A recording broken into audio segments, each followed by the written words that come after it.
ایک شخص آیا میرے مولا حضرت امام سرکار سید الشہداء حضرت امام حسین علیہ السلام کی خدمت میں،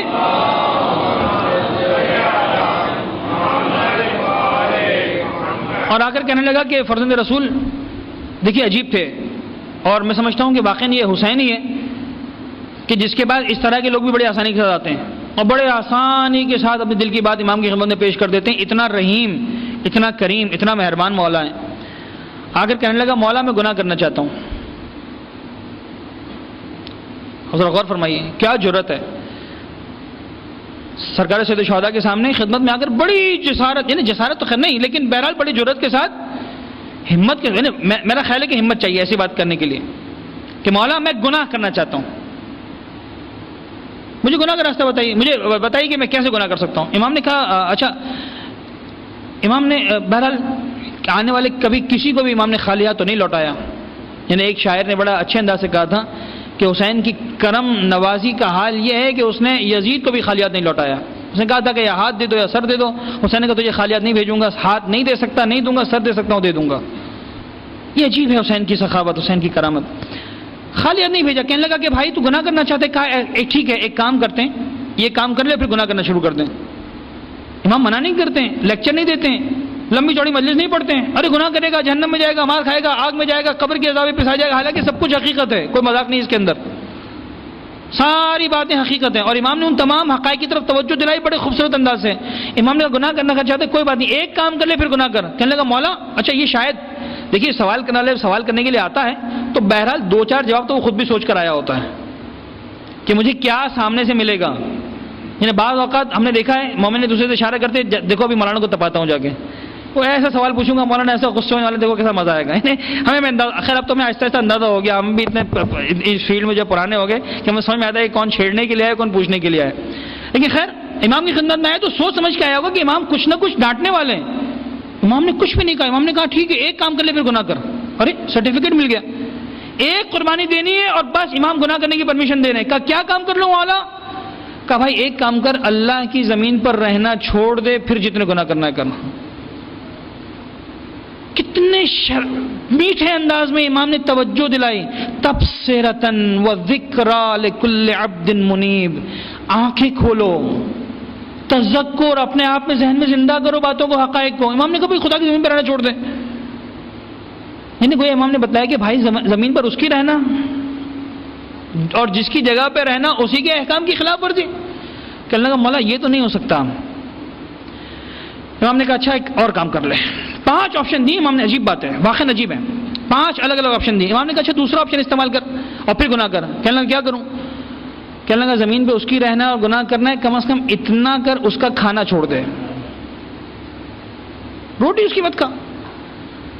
کہنے لگا مولا یہ بھی نہیں ہو سکتا. یعنی کوئی امام نے سمجھایا. اب دیکھیے امام سٹیپ بائی سٹیپ انسانی ذہن کے دریچوں کو کھول رہے ہیں.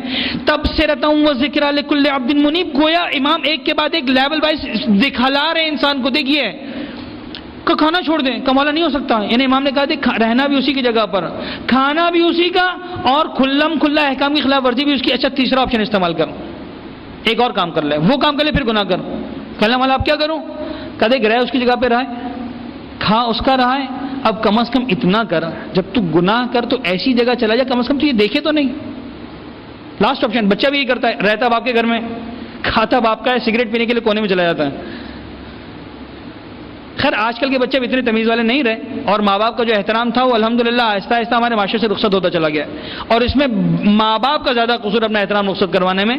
مرحوم علامہ ذیشان جوادی صاحب اللہ فرمایا کرتے تھے، خدا ان کو جنت نصیب کرے، اور تمام ہمارے علماء گزشتہ کو فرمایا کرتے تھے کہ صاحب بزرگان آتے ہیں ہمارے پاس اور آنے کے بعد ایک ہی جملہ کہتے ہیں، مولانا آج کل کے بچے لائق نہیں رہے، بڑے نالائق، آج کل کے بچے بڑے نالائق ہو گئے ہیں، بڑے نالائق ہو گئے ہیں، مولانا یہ کر رہے ہیں وہ کر رہے ہیں. ہماری ہمت نہیں ہوتی تھی اپنے ابا کے سامنے زبان چلانے کی، ہماری ہمت نہیں ہوتی تھی اپنے ابا کے سامنے آنکھ اٹھانے کی، ہماری ہمت نہیں ہوتی تھی یہ کرنے کی، ہماری ہمت نہیں ہوتی تھی وہ کرنے کی. یہ بڑے نالائق ہو گئے بچے. علامہ ذیشان صاحب فرماتے تھے کہ اب وہی الفاظ تو ہم ان ماں باپ کے لیے استعمال نہیں کر سکتے ہیں جو وہ اپنے بچوں کے لیے استعمال کرتے ہیں کہ بچے نالائق ہو گئے ہیں، تو ہم یہ کہہ دیتے ہیں کہ اب بڑے بھی لائق نہیں رہے. یہ کہا کرتے تھے. میں تو ہمت نہیں کر سکتا خیر اپنے بزرگوں سے ایسی بات کہنے کی، لیکن وہ فرمائے گا. تو امام نے کہا تیسرا option, third option is that تو کھا اسی کا، رہ اس کی جگہ پر، کم از کم اتنا کر لے، معصیت کرتے ہو کسی کونے میں چلا جا، ایسی جگہ چلا جا جہاں تجھے نہ دیکھے گناہ کرتے ہوئے، نہ دیکھے تجھے احکام کی معصیت کرتے ہوئے۔ عزیزان گرامی، دنیا میں کوئی سیٹ بھی برداشت نہیں کرتا، کوئی باپ برداشت نہیں کرتا۔ ایک آدمی کو آپ نے امپلائے رکھا ہوا ہے، 8 گھنٹے 10 گھنٹے 12 گھنٹے آپ کا نوکری کر رہا ہے، پیسہ آپ سے لے رہا ہے، کھانا آپ کا کھا رہا ہے، 10 گھنٹے آپ کے علاقے میں رہ رہا ہے، اور اسی کام کو انجام دے جس کا سیٹ نے کرنے سے منع کیا ہے، خاص طور پر وہی کام۔ اگر کرنا بھی تو کم از کم اتنی شرافت دکھا کہ ایسی جگہ کا جہاں سیٹ نہ دیکھ رہا ہو، تو پھر بھی چل جاتا ہے۔ خیر ہر مومن نہیں کر رہا ہوتا ہے، پھر بھی چل جاتا ہے، میں اجازت نہیں دے رہا ہوں، حرام حرام رہے گا اپنی جگہ پر، لیکن اس کے آنکھوں کے سامنے جا کر کرنا دنیا کا عام انسان برداشت نہیں کرتا۔ اے انسان، تو دیکھ اس خدا کے سامنے، تو وہ سیٹ ہے، تو اس کا امپلائی ہے، تو اس کا نوکر ہے، تو اس کا عبد ہے، تو کیسے اس کے سامنے کھلم کھلا معصیت کر رہا ہے؟ کہنے لگا مولا یہ بھی نہیں ہو سکتا کہ اس کی نگاہوں کے سامنے سے اوجھل ہو جاؤں۔ امام نے کہا اچھا یہ بھی نہیں ہو سکتا، گناہ کرنا ہے؟ کہنے لگا ہاں، چوتھا آپشن یہ ہے کہ جب ملک الموت آئے روح قبض کرنے کے لیے، کہہ دینا sorry I don't want to die, مجھے نہیں مرنا، جاؤ واپس جاؤ، سوری مجھے نہیں مرنا، بس ختم، منع کر دینا ملک الموت کو کہ میں نہیں مرنا چاہتا ہاں۔ کہنے لگا مولا یہ کیسے ہو سکتا ہے؟ آج تک کون انسان ہے جو ملک الموت کی چنگل سے بچا ہے؟ کس کو چھوڑا ہے ملک الموت نے؟ امام نے کہا اب بھی اگر گناہ کرنا چاہتا ہے ایک آخری آپشن ہے، 5واں، اگر یہ کر سکتا ہے تو گناہ کر لیں۔ کہنے لگا مولا اب کیا کروں؟ کہا دیکھ اتنا کر کہ جب مر بھی جا، قیامت کا میدان آ بھی جائے، جب خدا حکم دے کہ اس کو جہنم میں ڈال دو، اس لیے کہ گناہ کرنے والا عذاب ہے جہنم ہے، جب فرشتے تجھے عذاب کے لیے جہنم کی طرف لے کر جا رہے ہوں تو ان فرشتوں سے کہہ دینا سوری مجھے جہنم میں نہیں جانا، مجھے جنت میں جانا ہے، ان سے جھگڑا کر لینا، ان کے ہاتھ سے نکل کے بھاگ جانا۔ اس نے کہا یہ بھی نہیں ہو سکتا۔ امام نے کہا اگر یہ بھی نہیں ہو سکتا تو کھا اس کا رہا ہے، رہ اس کی جگہ پہ رہا، اس کی آنکھوں کے سامنے اس کی معصیت، مرنے سے چارہ نہیں ہے، جہنم میں جانے سے چھٹکارا نہیں ہے، تو پھر کیوں گناہ کرنا چاہ رہا ہے؟ تبصرۃ و ذکریٰ۔ حضرت گرامی، اگر انسان اپنی زندگی میں غور کر لے، قرآن بار بار ضد کر رہا ہے، بار بار قرآن کا کلیم یہی صاحبان ایمان سے، بار بار یہی کلیم ہے صاحبان ایمان سے، خدا را کچھ سوچ لو، تصور کر لو، غور کر لو۔ تفکر ساعت افضل من عبادت 70 سنہ، یہی کانسیپٹ ہے۔ 1 گھنٹے کا بعض اوقات تفکر 70 سال کی عبادت سے بہتر ہے۔ ایک عابد 70 سال عبادت کر کر کر کر کے اس مقام تک نہیں پہنچتا، بعض اوقات انسان 1 گھنٹے کے تفکر سے ان منزلوں کو طے کر لیتا، 1 گھنٹے کے تفکر سے۔